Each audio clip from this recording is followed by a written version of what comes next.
مجھے ایک صاحب بتا رہے تھے، وہ ڈاکٹر ہیں. کہنے لگے جوانی کے دن تھے، میں بھی عشق پہ ایمان لانے والا تھا. آج سے قبل 12 سال پہلے ایک لڑکی میرے پاس آئی. وہ کافی بیمار تھی. اس کا چیک اپ کیا. وہ بہت خوبصورت تھی. اس کی نیلی سی آنکھیں. نہ جانے مجھے کیا ہوا، میں پہلی نظر میں ہی اس پہ دل ہار گیا، لیکن خاموش رہا. اس کا علاج جاری رہا. وہ بالکل ٹھیک ہو گئی. جب وہ آخری بار میرے پاس آئی، میں نے ہمت کر کے اس سے کہا، کیا اپنا نمبر مجھے دے سکتی ہیں؟ یہ تھا تو میرے شعبے کے خلاف، لیکن جوان تھا، نادان بھی تھا. اس نے میری طرف دیکھا، پھر مجھے اپنا نمبر دے دیا. وہ اتنی خوبصورت تھی، میں بتا ہی نہیں سکتا. اس کی نیلی سی آنکھیں، گندمی رنگ، مسکرائے تو ڈمپل بنتے ہوں، خوبصورت ملائم بال. میں نے اسے کال کی. وہ مجھے پہچان گئی. جی ڈاکٹر صاحب، مجھے یقین تھا آپ کا فون ضرور آئے گا. میں نے پوچھا، آپ کیا کر رہی تھی؟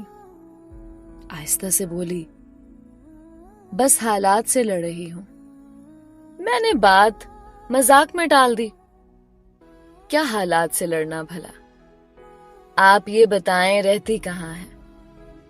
اس نے بات بدل دی.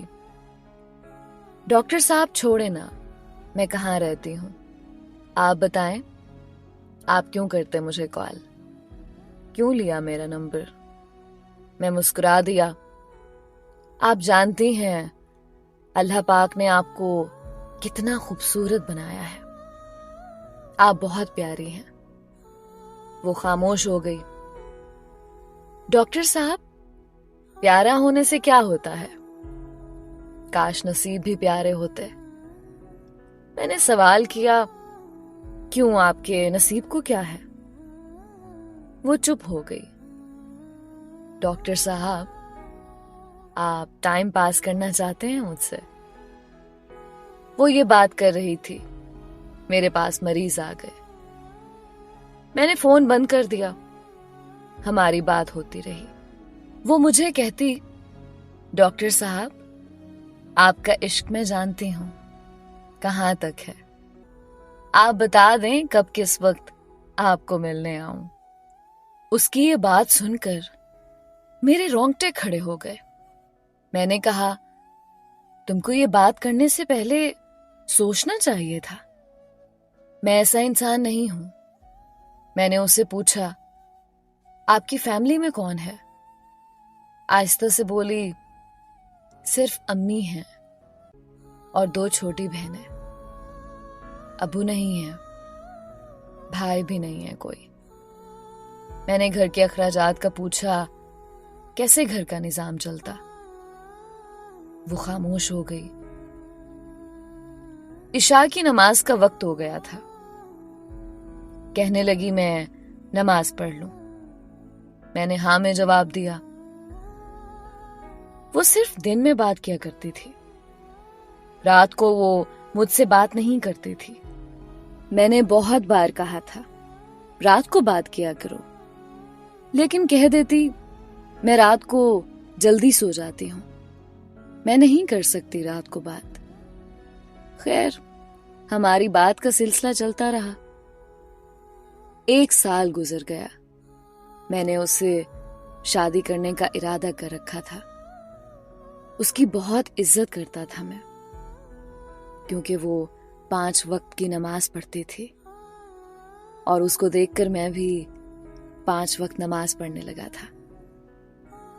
میں اس پہ حق جتایا کرتا تھا. اس کے ساتھ مجھے اپنے پن کا احساس ہونے لگا تھا. وہ مجھے کھانے کے وقت میسج کرتی، پیار سے کہتی، آپ نے کھانا کھایا؟ میں اگر کبھی کھانے سے لیٹ ہوں تو وہ مجھے ڈانٹنے لگتی، لیکن ہمیشہ وہ ایک بات کہتی تھی، ڈاکٹر ابرار، آپ بہت اچھے انسان ہیں. میں نماز پڑھ کر دعا کرتی ہوں، اللہ پاک آپ کو بہت اچھی ہمسفر عطا کرے۔ میں تڑپ کر اسے کہا کرتا، ایمان، میری ہمسفر بس آپ ہی ہیں، آپ سے ہی شادی کروں گا۔ لیکن وہ زور سے ہنسنے لگی۔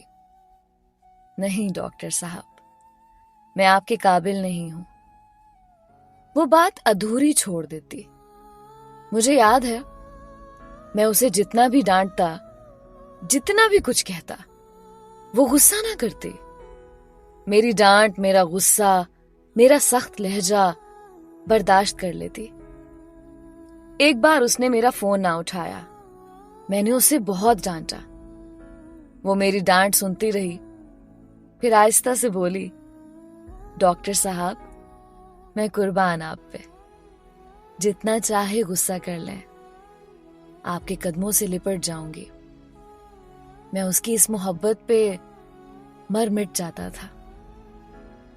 گھر میں میری شادی کی بات ہونے لگی۔ میں نے امی ابو کو بتایا، مجھے ایک لڑکی پسند ہے، مجھے بہت اچھی لگتی ہے، میں اسی سے شادی کروں گا۔ امی ابو نے بھی ہاں میں ہاں ملائی۔ ٹھیک ہے پتر، جیسے تم کہو، زندگی تم نے گزارنی ہے۔ میں نے اپنی بہن، بھابھی، امی